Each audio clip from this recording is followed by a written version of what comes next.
Alright folks, we're back. I was a member of a death cult. That is part 2 here. I was a member of a death cult, folks. And pretty sure I left off at, I would remember in basic training, Army basic training, how the drill sergeants would mock us and laugh at how stupid and dumb we were. They would mock us. They would actually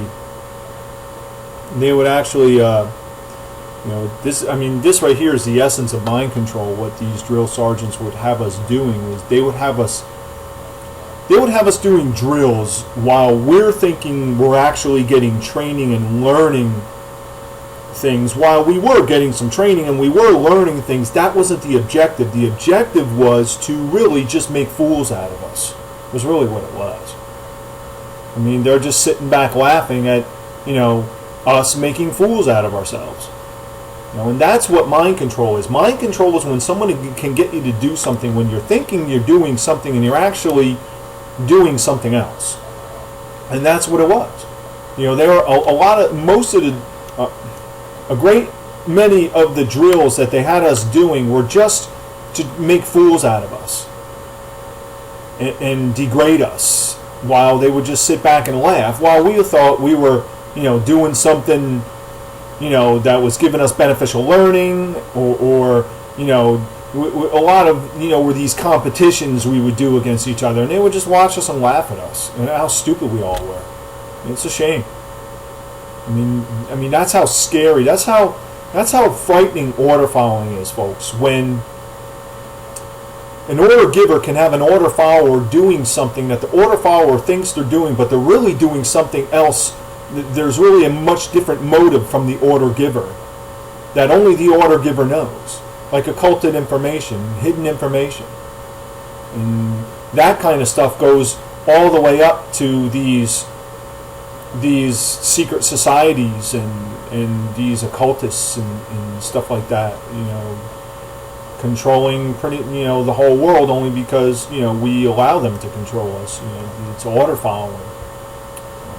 Monetary system, the religion and the monetary system plays a big part in that too. So that's the whole regimen of basic training. Once again, we're talking about basic training here in the Army. This is my second video about how I was a member of a death cult, and I'm explaining how it's a cult and why it's a death cult. The whole regimen of basic training is to turn recruits into brainwashed dogs who base their self-worth on how well they follow orders. And that's what a dog does. Dog bases, a person that bases their self-worth on how well they follow orders is nothing more than a dog. That's all you are. You're a dog, right? That's why you get your dog tags. Remember, dog tags for a dog. Those are your dog tags. It tells who your owner is.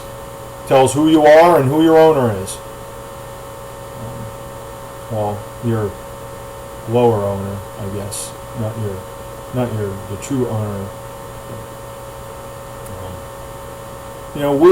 Another big earmark of cults is we're constantly put into states of fear. Keeping us in fear is a big recruiting tactic, a big mind control tactic. Is what cults use. Keep their members in fear. And we're in constant states of fear. And when people are in fear, they're enslaved and they're easy to indoctrinate.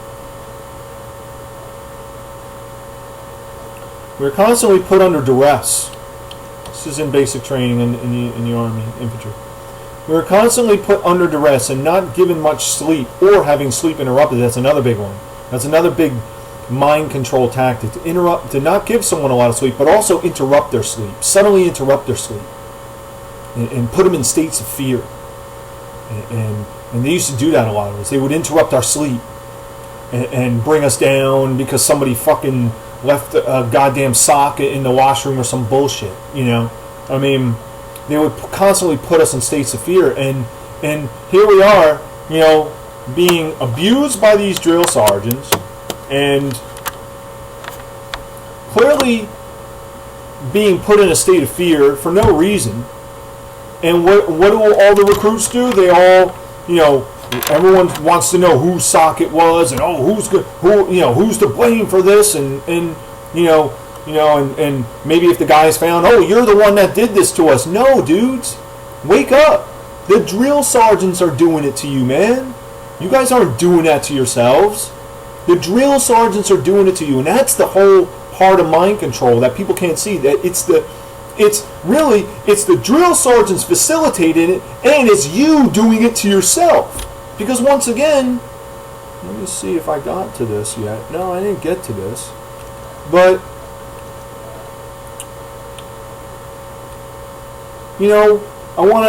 I'll state it right now. We recruits outnumber the drill sergeants by, I would say, somewhere around 50 to 1, man.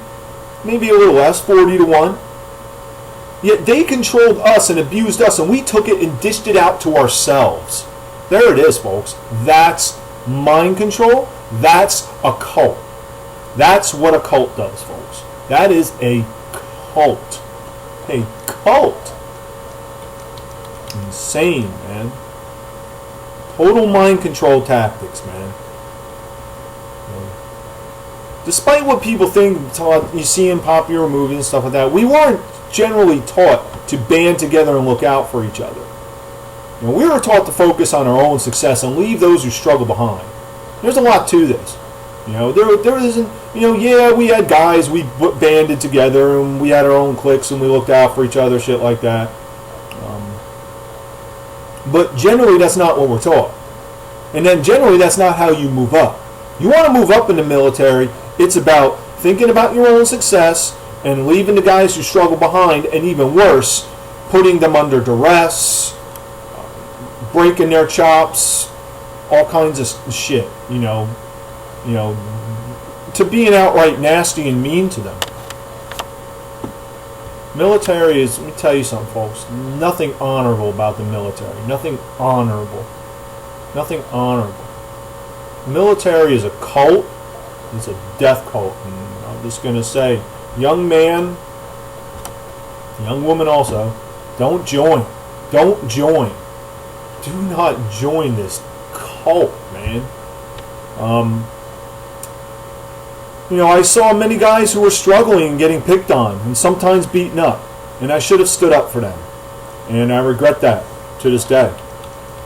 I regret that to this day. Unfortunately, I was caught up in the drive to succeed, and I felt that they were, it was their own fault while that was happening to them. And no, they were being assaulted. They were being violently assaulted, and I should have stood up for them. And I got to live with that. I got to live with that.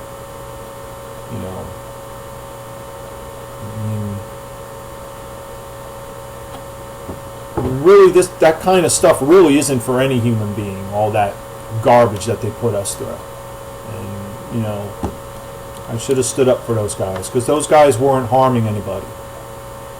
Instead, I saw the guys that were harming them as right. The guys that were initiating aggression against the guys who were struggling as the right ones. It's sad. It's really sad. I got to look myself in the mirror. I got to look myself in the mirror and say, I should have stood up for those guys. I was a coward. You know what, folks? I'll say it right now, folks. I say that, I don't know if I've mentioned it in my videos, but I say that, any man who supports a war and doesn't fight in it is a coward. And you know what? I've been a coward many times in my life, folks. I've been a coward many times in my life. Not no more. Those days are over. Those days are over, folks.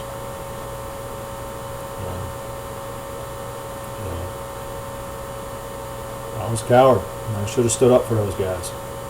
Should have stood up for them. It really hurts. It really hurts. I was caught up in the drive to succeed, and I felt they were at fault. A lot of these men were viciously assaulted. Viciously assaulted. Beaten up.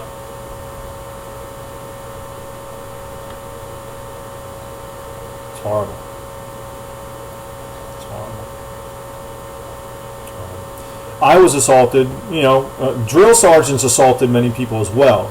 I mean, of course, see a lot of people see movies where drill sergeants are punching people and doing all kinds of stuff. It wasn't like that.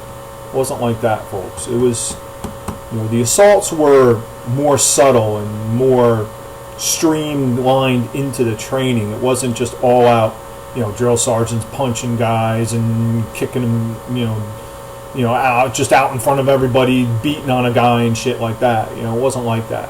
It wasn't like that. So don't misunderstand me. But I'll explain. I was assaulted. Other guys were. I saw many of these same things happen in other guys. But I'll just talk about myself.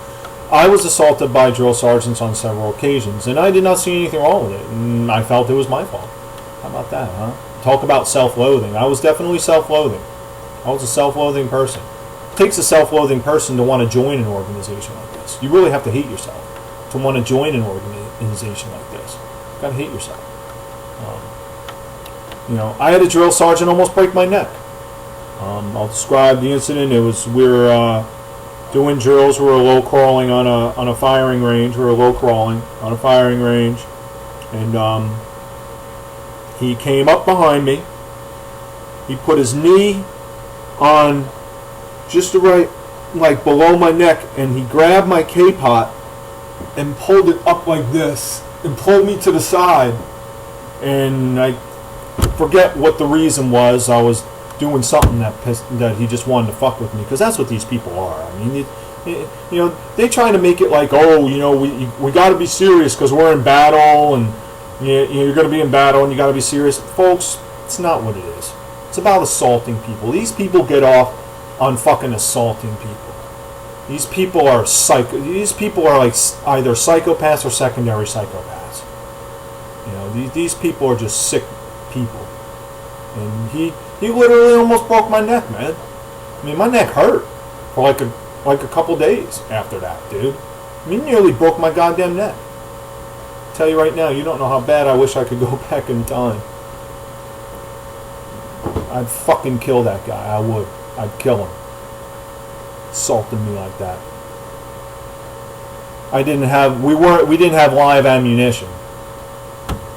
We didn't have live ammunition. Maybe that's why. See, there you go. There you have it. Maybe that's why he chose to assault me like that on that range, because he knew I didn't have. They knew we didn't have live ammunition at that time. I never quite thought of it like that, but yeah, that's a point. That's a good point. Also, I was on a rappelling tower. I don't know, 60, 80 feet high, something like that. Where you rappel down the side of the tower and stuff like that. And I was standing up there before I was about to rappel off, and I was just asking the drill sergeant, do I have this all right and everything. He walked up to me and he literally kicked me right in the chest. I mean, like, kicked me. And I went off the over the ledge, and I was upside down, and I righted myself and stuff. But I mean, who knows what could have happened? And people say, well, he knew that you were fine. So I don't care, man. I don't care about that. You think it's okay for someone to just fucking haul off and kick somebody, dude? I don't care what the situation is. I mean, he assaulted me, dude. Straight up. And who knows what else could have happened. I don't care if he knew that would happen, that I wouldn't fall to my death or whatever. Who knows what kind of injuries I could have suffered from that. Or even possibly if I could have fell, there could have been a problem and I could have died or something. And disbarring all that, to walk up to somebody and just kick them out of nowhere, that's assault, brother. I mean, people make excuses for these people, man. I mean, we really live in a society that, oh my God, I didn't even realize, man. I'm cranking through this video. Look at that. I'm going to have to make a third segment. Wow. Didn't even look at the clock, not once. Look at that, man. This was an intense one, man. All right, I'll be back with the part 3.